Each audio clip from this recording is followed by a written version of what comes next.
Sábado de treino pela manhã na Toca, o Cruzeiro dando sequência na preparação. Terça-feira tem o início de mata-mata Copa do Brasil contra o Remo. E hoje o Remo em campo também pela Série C do Campeonato Brasileiro. Mas ontem a gente teve uma palavra que é importante do Pedro Martins, diretor executivo de futebol, para fazer um balanço de tudo que já foi feito pela equipe do Ronaldo. O Ronaldo entrou no Cruzeiro mesmo ainda sem ser dono, então várias mudanças foram feitas. Agora, nesta semana assinou o contrato definitivo de compra, é oficialmente dono da SAF do Cruzeiro, sócio majoritário. E o Pedro Martins, ele está aqui no Rádio Esportes, primeiro fazendo um balanço destes 100 primeiros dias da gestão Ronaldo à frente do Cruzeiro. Nesses 100 dias, nós tivemos que pagar mais de 30 milhões de reais em transfer ban. São 5 processos que a gente já passou e a gente conseguiu fazer com que o clube reforçasse, conseguisse trazer novos atletas e conseguisse se equilibrar minimamente para tocar o futebol. É óbvio que a gente gostaria que esse dinheiro fosse investido em novas contratações, em melhorias de infraestrutura, mas infelizmente isso não é possível. Toda a capacidade de investimento do clube hoje está voltada para quitar dívidas antigas. Nesses 100 dias, a gente conseguiu recuperar a credibilidade do clube no mercado. E aí eu trouxe alguns dados aqui para que a gente consiga mostrar para vocês como que o clube está sendo tocado. Durante esses meses, foram 139 negociações entre 17 contratações de chegadas de atletas, 30 saídas de atletas entre empréstimos e rescisões da equipe principal, 4 renovações de contrato e 88 dispensas da base. São 139 negociações com o mercado, em que a gente conversa quase que diariamente com atletas, com empresários e com os mais diversos clubes que existem hoje no Brasil. E ao longo desse processo, a gente viu o Ronaldo, que é o nosso principal líder, nos cobrando profissionalismo, ética e responsabilidade, mesmo quando foi para dispensar um atleta, mesmo quando foi para dar uma notícia ruim. O que a gente tem adotado é um comportamento frontal. Estamos falando o que é a verdade, o que o Cruzeiro pode e o que o Cruzeiro não pode fazer. E é essa postura que a gente vai adotar daqui para frente, em todas as negociações. Essa é a forma do Cruzeiro atuar nessa nova gestão. O Pedro Martins também comentou sobre montagem do grupo, que o Cruzeiro buscou aí no mercado neste primeiro momento o perfil de atleta e não somente tentar grande proposta financeira para trazer jogador. A gente não quer só investir em dinheiro, não quer que o atleta venha aqui só porque ele vai ganhar mais. A gente quer pessoas que façam parte do nosso projeto e que acreditem nesse projeto, acima de tudo. Ao longo desse processo, a gente reduziu o elenco principal de 43 atletas em 2021 para 26 em 2022. Uma redução de 40%. Por que aconteceu essa redução? Primeiro ponto, a gente não tem condição de pagar 43 atletas na equipe principal. E o segundo, que a gente preza pela qualidade de trabalho. Se você olha as melhores práticas do mundo, os principais elencos do mundo, não precisa ter muito jogador. Você precisa escolher os jogadores certos. Os jogadores que fazem parte de um modelo de jogo, onde a gente compreende as funções, mais de uma função que esse atleta pode executar. E por isso que a gente reduziu o elenco. Além disso, podemos falar que haviam 210 jogadores nas categorias de base do clube. 210 jogadores é um número absurdo quando a gente fala das categorias que existem aqui. Fizemos essa redução. E nessa redução a gente está prezando muito mais pela qualidade do serviço do que pela quantidade de pessoas. A gente quer oferecer o melhor serviço possível para desenvolver o melhor perfil de atleta possível, dentro e fora do campo. É com esse trabalho que a gente vai conseguir formar atletas de alto nível. Além disso, conseguimos fazer um trabalho de integração imenso entre profissional e categorias de base. Trouxemos o elenco do Sub-20 para treinar na Toca 2 e estar completamente integrado às atividades, não só dos atletas, mas também das comissões técnicas. Isso resultou em 23 atletas da base relacionados para os jogos da equipe principal e 18 jogadores atuando durante todo o Campeonato Mineiro e Copa do Brasil. Esse processo ele é importante, ele é fundamental, mas ele também exige muita paciência. Não é do dia para a noite que a gente forma atletas de alto nível e não é do dia para a noite que esses atletas vão vestir a camisa do Cruzeiro e entregar o que eles podem como potencial. E para fechar, o Pedro Martins falou um pouco mais sobre estas reduções, o orçamento que estava previsto inicialmente no final do ano passado e como o Cruzeiro foi economizando e ainda vai economizar ao longo dos próximos anos. É importante a gente falar da redução de custos e dos valores envolvidos nesse processo que eu venho falando até então. O clube conseguiu reduzir 60% dos custos da direção de futebol. Isso representa 55 milhões de reais no nosso orçamento anual. Isso quer dizer que a gente vai conseguir investir mais em atletas da equipe principal? Não. Isso vai fazer com que a gente consiga existir, sobreviver e pagar salário em dia. Na nossa visão, clube grande é clube que paga salário em dia. E dentro desse processo é necessário e importante que a torcida entenda que é uma reconstrução. Não iremos trazer jogador de aeroporto. Não iremos fazer grandes investimentos em contratação. Acreditamos sim que o trabalho, que a dedicação e o esforço de todos que estão aqui na Toca 2, isso sim vai fazer com que o clube retome o seu lugar de protagonista no futebol brasileiro. Isso não vai acontecer em 100 dias. E eu tenho certeza que também não vai acontecer em 365. Mas estamos tentando acelerar o máximo para que o clube retome seu lugar de protagonista no futebol brasileiro. Muito bem, tá aí então o Pedro Martins, diretor executivo de futebol do Cruzeiro, o Emerson Romano. Quando a gente pega ali, o Cruzeiro, já até comentamos isso aqui, tinha um orçamento previsto, sem ter receita prevista, tudo estava antecipado, muita gente na categoria de base, um custo muito alto do futebol. Claro que essa redução, ela alivia o fluxo de caixa num primeiro momento e depois isso vai se transformar em alguma dívida trabalhista, que vai fazer parte daquele pagamento como permite a lei de clube-empresa. Mas é um processo que o Cruzeiro não via isso aí há um bom tempo para tirar o clube dessa situação. E quando você fala 210 jogadores em categorias de base, 139 negociações no total para readequar a folha, reajustar o elenco que estava inchado, é um processo que o Cruzeiro precisava e ainda precisa de muita coisa, né, Romano? Eu levei um susto agora com a fala dele, sinceramente. Eu levei um susto com a fala dele quando ele disse o seguinte: mais de 210 jogadores da base. A base tem sub-14, sub-15, sub-17, sub-20. Se você fizer uma conta rápida só de divisão, dá 52,5 jogadores por categoria. E se a gente pegar que geralmente, quando o elenco está muito inchado, você trabalha com 32, cada uma tinha mais 20 jogadores acima do elenco. E olha que eu tô falando de elenco profissional que trabalha com 32, 34 jogadores, a base às vezes trabalha com menos. É muita gente. Primeiro, nenhum treinador consegue trabalhar 52 garotos ao mesmo tempo. Não tem jeito, é impossível. Nenhum time consegue trabalhar. Isso aí por experiência própria, não dá para trabalhar. 210 jogadores, 52,5 por categoria. É um negócio inimaginável. É só gênio da lâmpada e gênio com J de jegue é que consegue fazer um negócio desse, mas é impressionante. Aí você tem 139 negociações, 30 saídas, 30 milhões de transfer ban. Gente, olha o que fizeram com o Cruzeiro. Olha o que fizeram com o Cruzeiro.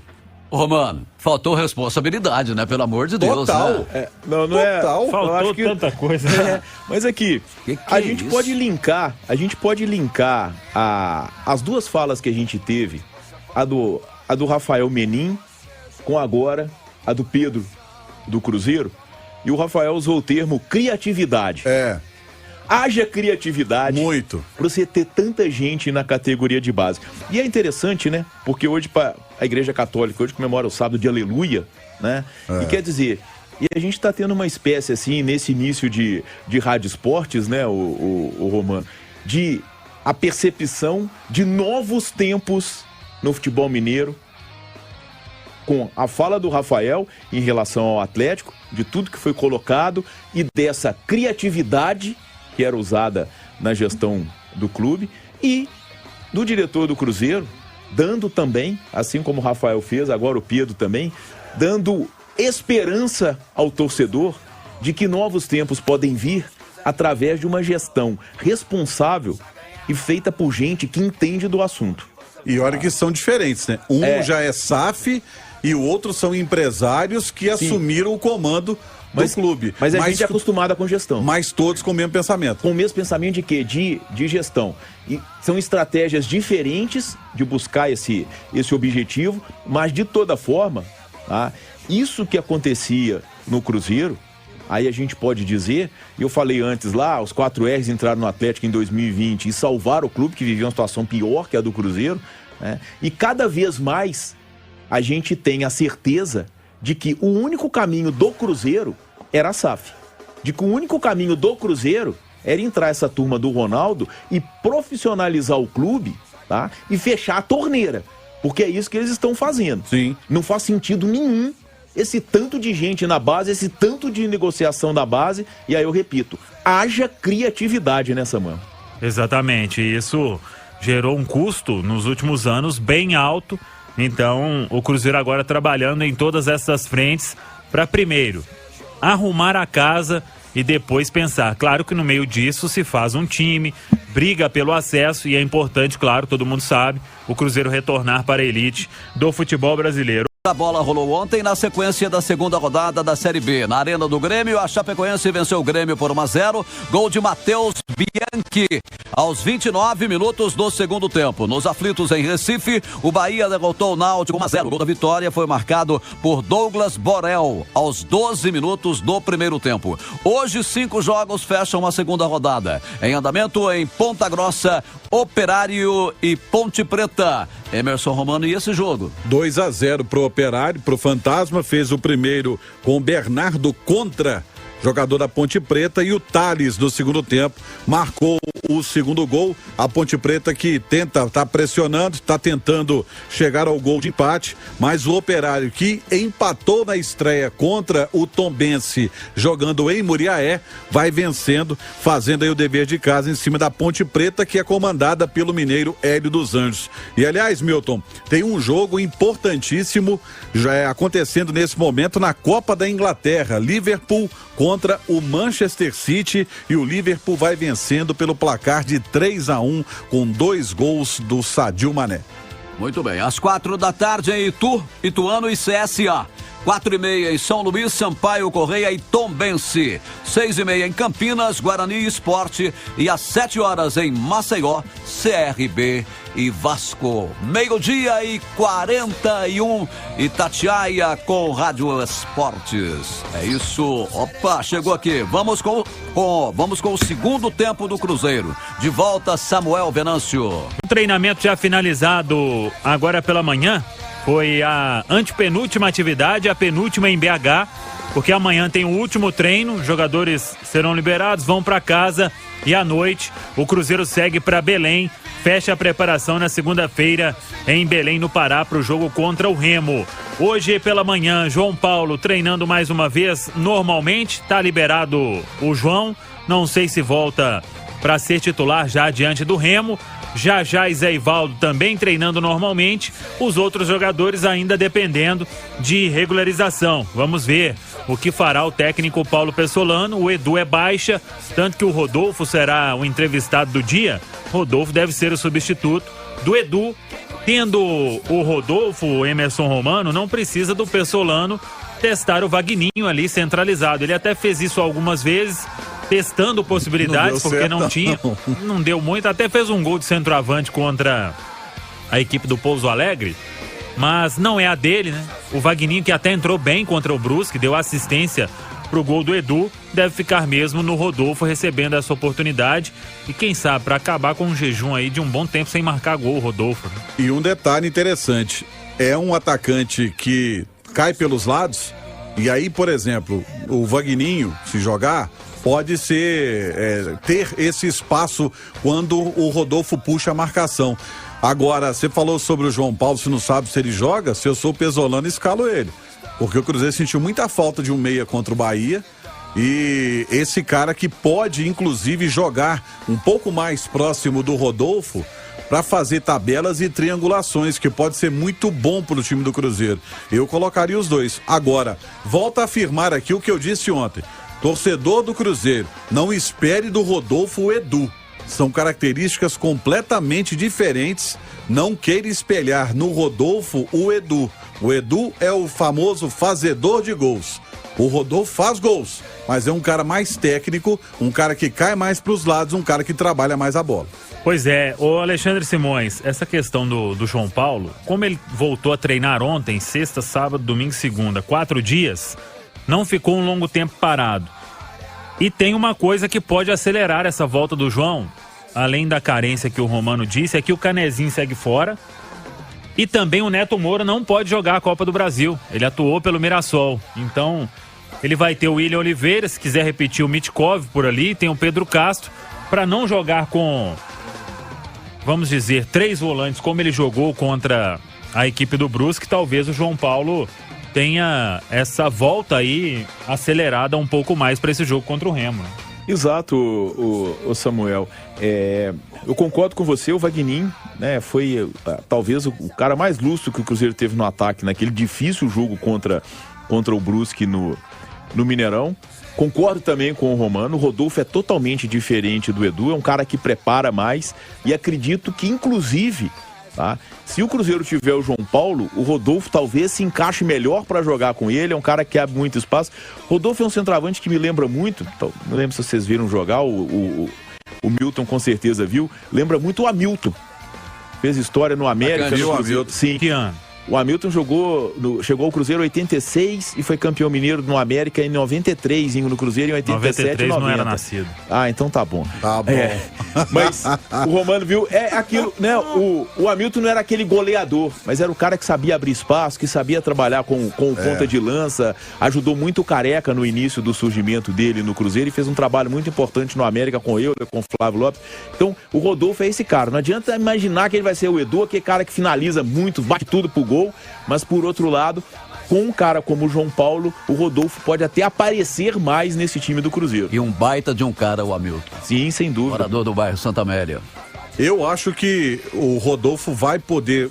eu gosto muito de um time que faz triangulações, que trabalha bem a bola.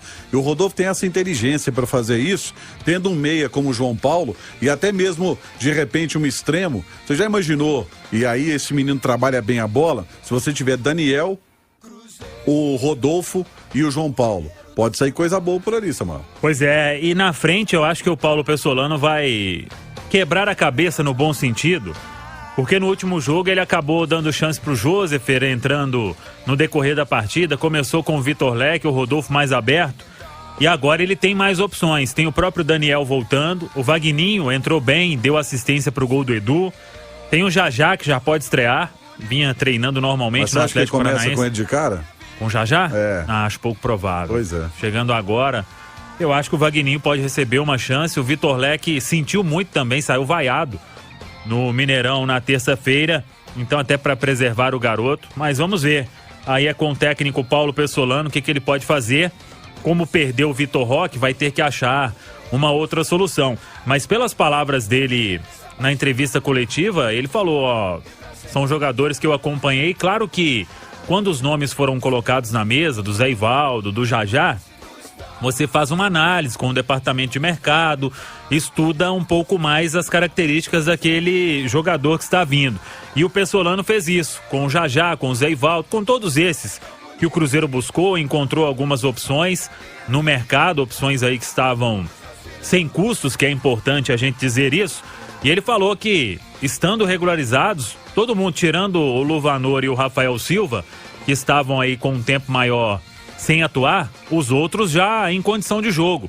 O Leonardo Paes, mesmo assim que tiver no bid, já vai ser relacionado, porque vinha jogando normalmente no Montevidéu Wanderers, lá do Uruguai, e desde então está treinando na Toca da Raposa 2. Então, o Jajá e o Zé Ivaldo vão ser relacionados. O Zé Ivaldo brigando ali com o Wagner por uma vaga na defesa ao lado do Oliveira. E o Jajá, pelo menos uma opção a mais no banco, ele vai ter para beirada para este duelo diante do Remo na terça-feira lá em Belém. Mas amanhã mesmo é que ele deve montar o time. Na segunda-feira fecha a preparação e vamos ver qual Cruzeiro entra em campo na terça-feira no duelo importante pela Copa do Brasil. Eu falei, o Remo joga hoje, Manaus e Remo pela Série C do Campeonato Brasileiro. É uma boa oportunidade aí para todo mundo acompanhar o adversário do Cruzeiro na Copa do Brasil, terça-feira, lá em Belém, estádio Baenão. Show de bola.